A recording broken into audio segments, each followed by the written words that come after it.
અરબી હા એ પોસ્ટ તો મેં ડિલીટ મારી દીધી, તમે મને ઓલી દેખાડી હતી. પણ આ ભાઈને મેં ફોન કર્યો ને કે ભાઈ ખોટી ગહીને ના પાડે તો મેં કાંઈ નથી કર્યું એમ. એટલે પણ મેં કઈ કર્યું નથી તો મારે કેમ તમને હવે મારે શું કરવું એ મને કયો તો. પણ એમ નહીં, અમે તો લાલજીભાઈને પૂછો ને મેં કઈ કાર્ય સમાધાન કર્યું એવું રેકોર્ડિંગ નાખો દીપકભાઈને. પણ એટલે મારો ફોન જ નથી ઉપાડતો તો મારે શું એમાં કરવાનું છે? મયુર હારે કરો. મયુરને કીધું મેં એની હારે વાત કરાય, મારે જ્યાં કઈ મારી જે બિઝનેસની જે કઈ મોનોપોલી ખોલે છે ને બરોબર છે, પણ જીએસટી બાબતની પણ જીએસટી મારે 5 લાખ રૂપિયા એવું જ મેં ભર્યું જ નથી બરોબર છે. એ મારે અત્યારે ક્યાંથી કિરીમ ગાયનમાંથી કાઢવા જવું? મેં સમાધાન એની હારે કર્યું પણ મારી વાત સાંભળજો બરોબર છે. એટલે ફરિયાદો કરવાની હતી ને એ ફરિયાદો કરવાનું બંધ રાખ્યું. ફરિયાદો કોઈની માથે નહીં કરવાની, એને મારી માથે ઈ કાલ દીપક આંબલિયા અમારી બે માથે ફરિયાદ કરવા ગયો તો કે નહીં આરબી? એ દીપક આંબલિયાની ક્યાં આમાં વાત જ છે તો એના જવાનો માણસ કોઈ બીજો. ઈ એના ફેવરનો વાત છે. દીપક આંબલિયા આપણી માં ફરિયાદ કરવાની દસનો માર થાય. જેમ કે મેં રેકોર્ડિંગ નહીં બધાને. એટલે પણ દીપકભાઈ અત્યારે 5 લાખ રૂપિયા ક્યાંથી કાઢવા મારે ભાઈ? અત્યારે બંધ થઈ જાય કારખાનું યાર, સમજો છો તમે? મારે અત્યારે 5 લાખ ક્યાં જ કાઢવો એ મારા બાપ મને સમજો. આરબી મારે અત્યારે 5 લાખ ક્યાં જ કાઢવો? ના પણ હું કઈ નથી કેતો, પણ મેં તમને પૂછ્યું તમે સમાધાન ની તમે ના પાડો, મેં નથી કર્યું એમ. તો જે હોય સત્ય કહી દેવાય ને અમિતભાઈ, એમ કે આયા ભાઈ આ હતું એમ, સમજો હો. હા પણ એ હું તમને મોઢે તો કહું છું કે અત્યારે એને મારી માથે જે દાવો નાખે છે બરોબર છે, એ નાખે છે કે સરકાર સાથે ગદ્દારી બરોબર છે. તો 5 લાખ રૂપિયા જીએસટી નથી ભરેલું એવું છે. હા તો મારે ક્યાંથી કાઢવું એ મને કયો તો. હવે મારે ઈ બાબતનું થયું કે બીજા ફરિયાદો નહીં કરે, બાકી જે મેટર છે એ એમના મૂવી. તો આ છે એનું શું છે? હા એ શેનું એલા આપણે સંગઠનની કાંઈ બાતમી લેવાનું છે તમને ધમકાવીને? એટલે એમ નહીં આરબી, મારે સંગઠનમાં રહીને મારે ધંધા નો ખોઈ બેવાનો. એમ નહીં તો અમારું પોલ પાસે ખોલી તો દો ને તમે. હે અમારી પોલ તો નહીં ખોલો ને કાંઈ? તમારી પોલ હું લાવવા મારે ખોલવી જોઈએ ભાઈ? મારે સંગઠનમાં લઈને એમ નહીં, સંગઠનમાં રહીને હું મારા ધંધા ખોઈ નાખવાના યાર, મારા બિઝનેસ ખોઈ નાખવાના. અરે એ નથી કહેતો ભાઈ હું તમને. હા એમ નથી કહેતો. કાલે અમારે એમ કે આરબીની બાતમી છે, આરબીના કાંઈ એવિડન્સ કાંઈ હેતો નહીં રૂસાય, પણ કદાચ કાંઈ માંગે તો શું કરવાનું? હું જિંદગીમાં નો દઉં, હું એવો હિજડો નથી નિર્દળ. એમ નહીં મારે ક્યાંથી 5 લાખ રૂપિયા ભરવો એ મને કયો તો હાલો. ના મારે એમ કાંઈ જાહેર નથી કરવો, હું બધી રીતે ફસાઈ ગયો છું. મારે સોશિયલ મીડિયાનો છે ને કાંઈ પણ સપોર્ટ નથી લેવાનો થતો બરોબર છે. આરબી તમને જરૂર પડે ત્યારે હું હાજર છું બરોબર છે. બાકી મારે કોઈ વાત વિરુદ્ધમાં આ એમ હું કહું છું, તમે અમને વાતય નો આરબી આની કોઈને ખબર હતી ના? આ વસ્તુ તમારી કારખાનાની તો મને નથી ખબર તમે ક્યારે આ ગેમ રમી એમ. પણ એમ નહીં, જે તે સમયે તમને લાલજીએ પ્રેશર આપ્યું ને, મને વાત કરી હોય, આરસી ને તમે વાત કરી હોય ને, તો આનું સોલ્યુશન થઈ જાય, સમજો હો. હવે આનું સોલ્યુશન શું થાય તો એ કયો? હું અત્યારે આ 5 લાખના દબોચવામાં અત્યારે દબોયાયેલો છું. શું કયો છો આરબી તમે? હાલો. હા સાંભળું બોલો. શું કયો છો તમે? આ જવાનું જ હોય ને એમાં શું? હા તો ક્યારે જવું છે? અરે પણ એ મને કાંઈક એવિડન્સ હોવા જોઈએ એમ. એવિડન્સ જો મારી પાસે તો એ જે અને જે મારી ક્લિપ મેકી છે બરોબર છે, એ સોખી સરળમાં એને કાઢીને મેકી, સમજો છો ને? જીએસટી નંબર સાથે બરોબર છે. હું અત્યારે એમાં દબાઈ વાત તો કરવી જોઈએ ને યાર. તમે એવું સંકટ હોય તો મિત્ર સર્કલમાં આપણે સંગઠનમાં ન કહેજો છે ને કઈ. તમે એકલા પકાવવાની કોશિશ કરો જો. ઈ બિઝનેસ છે ને માર્કેટો તો ઠીક છે બરોબર છે. ઈ રહ્યો ને ઈ મારા પાર્ટનર માં છે બરોબર છે ને. એની માં અડચણ પડે તો ઓલા લોકો પછી છે ને ગરબાડું છે બરોબર છે. સાથે હું કર્યું તો શું કરવાનું? પણ એમ નહીં, તમે કોઈ બી જાણતો ન કરી એના વિશે મને શું છે શું નહીં. પણ એ બધા મારી ઘેર ખબર નથી કોઈને કે મારી મારી વાત સાંભળો. તમને ખબર છે ને આરબી કે આ જે કંપની રહી એ મારી ઘેરે ખબર નથી કે હું આ કંપની હકાલું છું. હા પણ શેની કંપની છે એ મને નથી ખબર. હવે કઈ કંપની શું તમે લાવરામ સાવરા ખાવો એ સમજાતું નથી મને એમ. એટલે ઈ હવે રેવા દો ને, ઈ હું લાવો તમારે હજી ખોલવી છે. પણ એ મારે ખોલવી શું કરું? 2 નંબર ના કરો છો એમ? એમાં 2 નંબર છે. 2 નંબરમાં જીએસટી ભરવું પડે. પણ એમ નહીં, આવું અમારાથી શું તમે દબે રગો છો? અમે તો તમને સીધા માની છીએ એમ. સીધા માની છીએ. એટલે કહું છું તો ખરી તમને કે વેફરની જે કઈ કંપની આવે બરોબર છે, એમાં અમુક ટકા જે વેફર બનતી હોય ને, બરોબર છે, હા એ બાલાજીની બનતી હોય, બરોબર છે, હા અમુક બીજી કંપનીની બનતી હોય, બરોબર છે. હા એવી જ રીતે આ જે કંપની છે ને મારી, હા બરોબર છે, સિમ્બોલ લગાડીને બનાવવામાં આવે, બરોબર.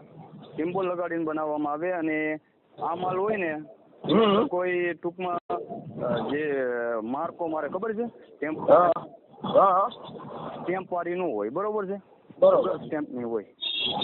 બરોબર. જયારે મેં આ કંપની ચાલુ કરી, બરોબર છે, હા ત્યારે સ્ટેમ્પ વાળી કરી હતી, બરોબર છે, રાધે કૃષ્ણનો સ્ટેમ્પ હતો. હા પછી જીએસટી વધતું ગયું ને, હા એવી જ રીતે જેમ જીએસટી વધતું ગયું એવી રીતે પછી છે ને મને એમ થયું, મેં કીધું આ ખોટે ખોટા હું લેવા ભરવા, એટલે જીએસટી ભરવાનું બંધ કરી દીધું, બરોબર છે. અને કંપની ચાલુ છે. હા, હિસાબ કિતાબ હે કઈ લેવડ દેવડનું બિલ પીડ્યા છે? લેવડ દેવડના બિલ ન હોય ને એમાં, રિટેલ વેપારીને હવે આપણે દેતા હોય, ઓલાવને ન દેતા હોય, એટલે આમાં બિલ ન હોય. એમને ના એમાં નિર્ધારેલું હોય કે આટલું GST આવું જ ભરવું જ પડે એમ. અલા કોઈ લિમિટેડ ન હોય, તમે સમજો તો એક ખાલી આપણે છે ને તો એમ નહીં તો કેન્દ્રથી જ નહીં. એમ નહીં, એ તો કહીએ કેમ કે હાલના તબક્કે મારું કારખાનું બંધ છે. હા, એમ જ કહી શકું, હાલના તબક્કે મારું કારખાનું અત્યારે બંધ છે, બરોબર છે. પણ જયારે ઈ કંપનીની અંદર ચેકિંગ, મારી વાત સાંભળો, આને સરનામું હોતે નાખ્યું છે, ચેકિંગ થાય તો ચાલુ હોય. બરોબર છે, સમજાય. તો સજાઈ જાય એમ ને? તો છેડો સડી જ જાય, પૂરેપૂરો છેડો સડી જાય એમ. ઓલો ભાઈ નંબર લ્યો, ફોન નથી લાગતો, એમાંથી કરેલી હે? ભાઈ પણ હું ફસાયેલો પીડ્યો, તમે મારે શું કરવું અત્યારે? 5 લાખ રૂપિયા ભરવો ક્યાંથી, એ મને કયો તો. હા, બ્લેકમેલ ની જ વાત આવી, તો આનો કાંઈક રસ્તો કાઢો એમ કહું છું. હું તમને ઈ જ કહું ભાઈ, હું બી ગયો તો હું ભડકી, ગમે એ માણસ હોય ને તો ભડકી જાય. 5 લાખ રૂપિયાની વાત છે, કઈ આ રમેશ વાત નથી, સમજ્યા? અને અત્યારે તમે માનો ને તો એમાં 5 લાખ રૂપિયાની આવક ન હોય. ઈ તો બરોબર છે, પણ આનો રસ્તો લેવો પડે. અમિતભાઈ, તમે આજ આટલા બી જાવ ને, કાલ નો થવાની તમારી માથે થાય. એની ઘરવાળી વકીલ હે, તમને નાખણા નખવે પછી, સમજો હો? અને આ અત્યારે એમ નહીં, હાલના તબક્કે દીપક આંબલિયા મારી માથે કેસ દાબે છે, ઓલો મહેશ દાબે છે, પણ તમને એવિડન્સ બનાવશે નહીં આ આરબી રહ્યો ને ઈ જ ફોટો છે, તો એના ખિલાફ બોલાવે. પછી શું કરવાનું? એટલે તમારી હાથે મારે તો મરી જવાનું ને. હવે મારે એમ નહીં, હાલો તમને દબાવે કે આરબી ખિલાફ એવિડન્સ થાય, અમારે એને અરેસ્ટ કરાવવું હોય તો શું મતલબ બોલો? તો આનો હું કાલ સવારે એમ કહે કે આરબી ખિલાફ એવિડન્સ થાય તો, એટલે એમાં આ પાછું જીએસટી વાળું તમને નો આપ્યું હોય ને સાહેબ, એવું છે. સરનામું હોતે નાખી દીધું છે એને, કોઠારિયામાં જે કારખાનું છે ને ન્યાની હોતે એને સરનામું નાખી દીધું, જોવો ને. તો એને બહાર શું કામ પાડ્યું બોલો? હે, તો એને બહાર આ દીપકભાઈને આપ્યું શું કામ બોલો? આપણે ઈ જ હું કઉ છું. હવે આનું શું કરવાનું? એને બહાર હું લેવા પાડ્યું તો હવે મારી વાત સાંભળો. હવે સાંભળો અમિતભાઈ, તમે અમારી ગોલમાં રમવામાં પેલા એની તમારી વાત શું થઈ ગયો? મારે ભાઈ હું ડરી ગયો. મેં એને એમ કીધું કે ભાઈ મારું જે કઈ છે વાયરલ કરીમાં, બરોબર છે, હું તારી માથે કોઈ પણ ફરિયાદ નહીં કરું અને તું પણ મારી માથે કોઈ પણ ના કરતો, બરોબર છે. અહીંથી આપણે મેટર આ રહી આ બાબતને ક્લોઝ કરી, એટલે એ બાબતને એને ક્લોઝ કરી નાખી, બરોબર છે. તો પછી એને વાયરલ હું લેવા કર્યું એમ? સાંભળો, આમાં અત્યારે આખું સંગઠન આવી ગયું છે મુશ્કેલમાં. આખું સંગઠન ને ઉપાડ લે છે. તો હું કરું એમ કઉ છું હું તમને, મારા બાપ. આમાં હું આજે વાત કરું એનું કારણ તરત છે ન્યૂ જનતા સંગઠનનો કારોબારી અમિત ડાભી જીએસટી ચોર સંગઠન ને ઉપાડ લે છે અને બધાની સાથેદારી થાય. કોણ કોણ છે? હા આ મેટર તમે આરસીને ન જોયા તો આનું વસ્તુ રહીને ખાસ કરીને કેવું પડે, આરસીની સદાઈ જાય આમાં. આરસી એક મિનિટનો નો રહે.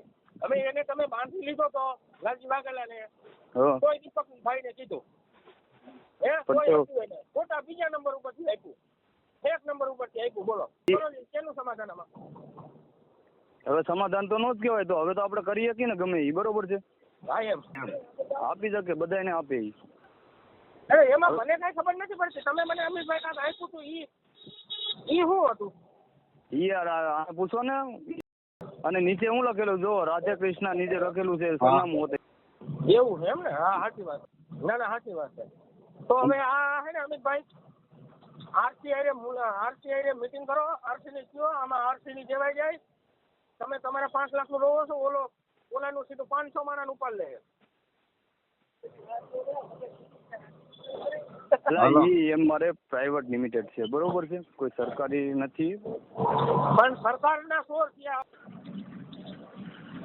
સમજી ગયા? તમારી સત્ય છે. આનું હવે જે કારખાનું આપતા હોય ને એની પાસે જઈને સલામત વાળા લઈ અને એટલે આ તમે 5 લાખ સુધીમાં છો કે કોઈ 5-25 હજાર લઈને તમારા નામનું જીએસટી આપી છે? ના ના, પાર્ટનરમાં છે, દરબાર છે મારી હારે, બરોબર છે.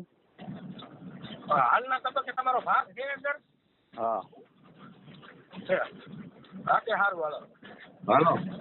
એમ જે હોય ઈ સત્ય કહેજો એટલે એ રીતની બધી ચકાસણી થાય એમ, સમજો હો? મારા છે, મારી વાત સાંભળો, પાર્ટનરમાં છે ઈ, બરોબર છે, હા નામે મારા છે, બરોબર છે. હા હવે જીએસટી જે કઈ ભરવાનું હતું ને હા એ મેં તમને વાત તો કરી. બરોબર. એટલે આમાં એવું લખ્યું છે કે આ ભાઈએ જીએસટી નથી ભર્યું એમ? કોને? ત્યાં કાળજી વાઘેલે. હા તો ઈ ઓનલાઈન બતાવે જ ને, કાઢે એટલે. તો ઓલરેડી સરકાર પાસે હશે નહીં આ વસ્તુ કે અમે આટલા ટાઈમથી જીએસટી નથી ભર્યું એમ? સરકાર પાસે હોય જ, બરોબર છે. હા પણ જ્યારે જે અમારે જે જગ્યામાંથી હાલતું ને હા એ જગ્યામાંથી થઈને અમે બંધ કરી દીધું હતું, બરોબર છે, બરોબર. અને જગ્યા ટ્રાન્સફર કરી દીધી. બરોબર. સમજ્યા? પણ આ સરનામું રહ્યું ને, હા અત્યારે જે સરનામું આવે ને એ સત્ય આવે, એવું છે. ફેરવી નાખ્યું. અત્યારે એને સરનામે છે એમ ને? સરનામું જે પેલી જગ્યાનું હતું ને હા એ સરનામું હતું, બરોબર છે. હા અત્યારે જે સરનામું આવે છે ને હા એ આમાં ઓનલાઈન ચડી ગયું અત્યારે, તમે સમજો છો? છે. અને કઈ રીતે? તમે ઉપર જીએસટી માં એવું કે અમારે બંધ છે. રાજકોટ તમે કંપની હકલતા હોય પછી એ કંપની તમે રાજકોટમાં બંધ કરી દો હા અને અમરેલી જિલ્લામાં ચાલુ કરો હા તો રાજકોટ જિલ્લાનું બતાવવાનું બંધ કરી દે અને અમરેલી જિલ્લાનું ચાલુ કરી દે. આ એ રીતનું થયું. બરોબર. એટલે ટૂંકમાં તમારે ટેક્સ તો ભરવો જ પડશે. લાલજી વાઘેલાનો લઈ લઈશું ને તમે આખો તો ટેક્સ તો ભરવો જ પડશે. એ તો ભરવો જ પડે, એ તો ભરવો જ પડે. હા પણ એમાં શું છે ખબર છે હા કે એ કાલની અને પોસ્ટ ચાલુ કરીને તેનું કારખાના તારા મારી દીધા છે. એવું છે. હા તો મારવા જ પડે ને, વ્યવહારિક છે.